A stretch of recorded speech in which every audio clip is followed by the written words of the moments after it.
Hello, this is Anna and welcome to my part 2 of the book haul of January 2017.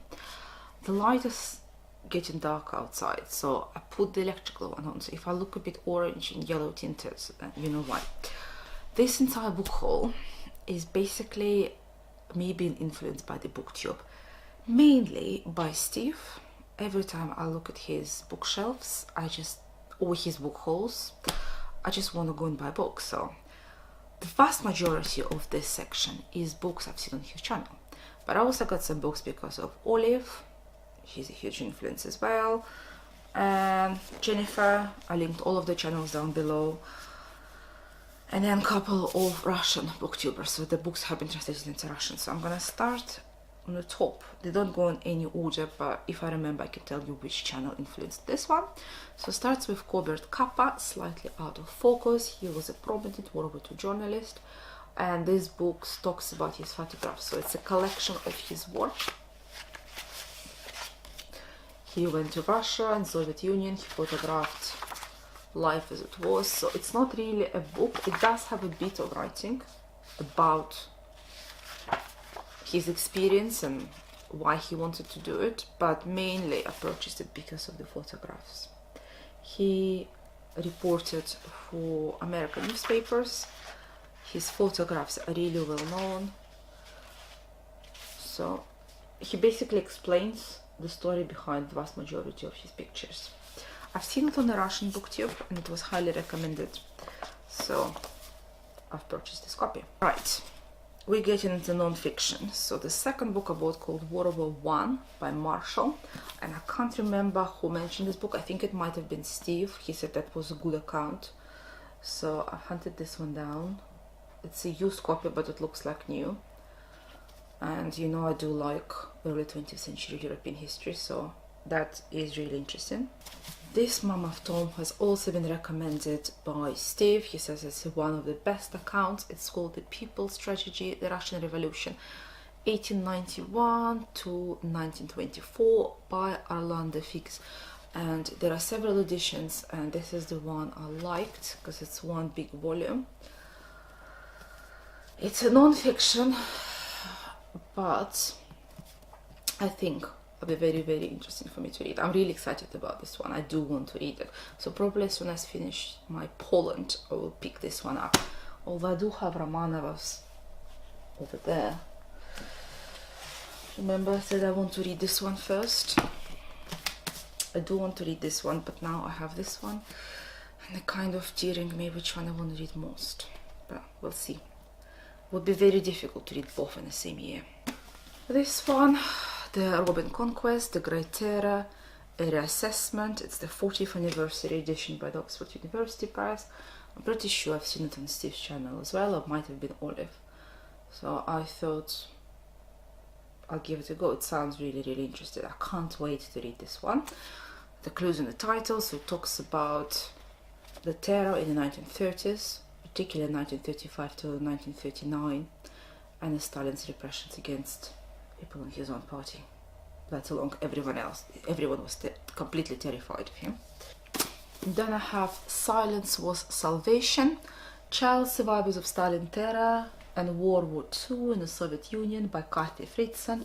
This is published by Yale University Press, and this book was recommended to me by one of my subscribers when I talked about Solzhenitsyn, Alexander Solzhenitsyn's The Archipel of Gulag. She said that she read this book and she recommended this, saying that I will find it very interesting, and I think I will, because Alexander Solzhenitsyn in his book, he had a chapter devoted to all the children who were in prison in the hard labor camps, because the law said that they could start working as adults from the age of 12, and some of those kids, they were born to the parents who were in captivity, so they never had normal upbringing. So I know I will find this interesting and at the same time a difficult read. Right, the next several books are all thanks to Steve Donahue, starting with this humongous book called Unknown Story of Mao. I have seen this on his channel, so I went and purchased this. I know very little about Chinese history, and I kind of avoided the whole communism aspect of the 20th century because it's just hitting too close to home. but I think I'm ready to start reading it. I don't think I will even get to it this year because it's huge. This book is a brick. It's 900 pages long with a very dense font, tiniest font, but it is very, very highly praised by multiple historians. So yeah, I would like to give it a go.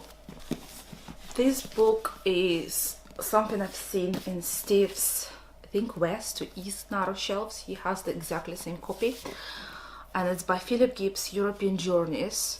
It's an old edition. I wanted exactly the same edition as Steve has because it has beautiful pictures. So I got this 1934 edition. It comes in the cover, so it's in excellent condition. I got it on eBay, and it basically was written as a travel journey. He was paid to write a travel journey of his experience, so he traveled with him through France and Italy, particularly in Rome. There are some illustrations to accompany this. As you know, I live in England. I do like to travel as a car trip across Europe, and I do like books about travel. And if it's accompanied by beautiful picture, like there is a picture of Verona, for example, it's an extra bonus. And Steve said he absolutely loved it, so if he recommends it, I'm sure I would love it as well. This again is the same book I've seen on Steve's channel, and I've got exactly the same edition he has. It's ancient.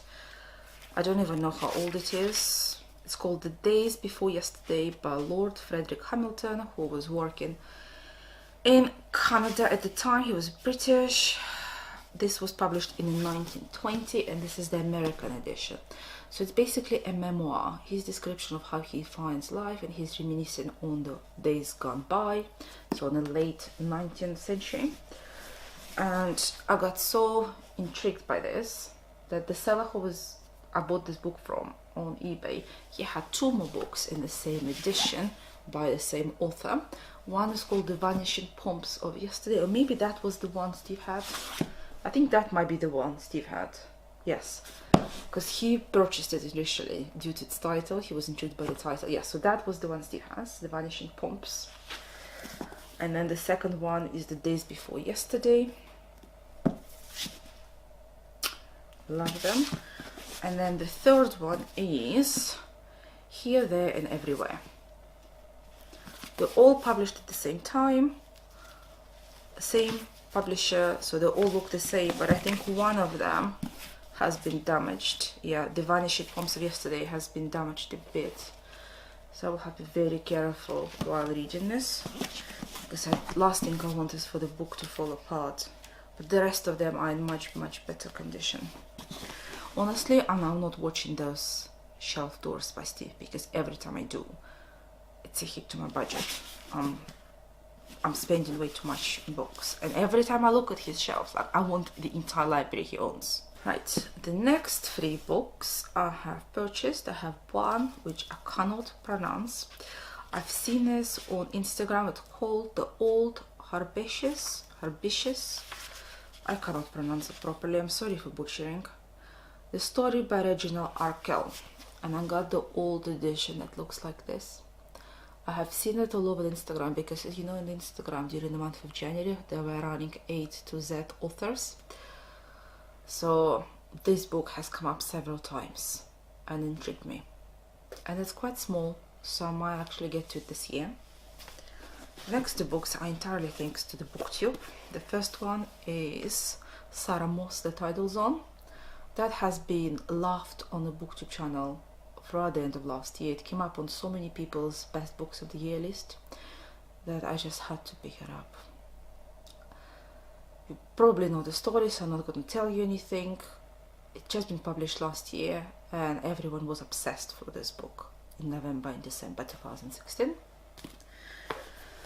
Finally, I got my own copy of The Vegetarian. This was the International Man Booker Prize of 2016. It's a tiny novel which everyone sings praises to, but I've never read it. And they also have the advertisement for another of his books, The Human Acts, which a lot of the people on booktube have been reading in the past month or so. So if I do like The Vegetarian, I might pick up The Human Acts as well. I don't know what to expect. Some people say it's wonderful. Some people say they're not really keen on the story, but they do like the writing style, and vice versa. So we'll see. Finally, I have 2 books which I purchased today on my Kindle, thanks to watching some of your January hauls. Starting with Historically Inevitable collection of essays, which I've just seen today on Olive channel. She got the ARC copy sent to her by Steve. I have gotten the electronic copy because it's just more convenient. I don't have to wait for the hardbound one.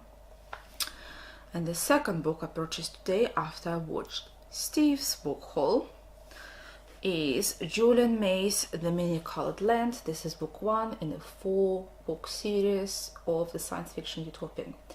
He has purchased himself the second-hand hardbound copies and he's highly recommending them, so why not?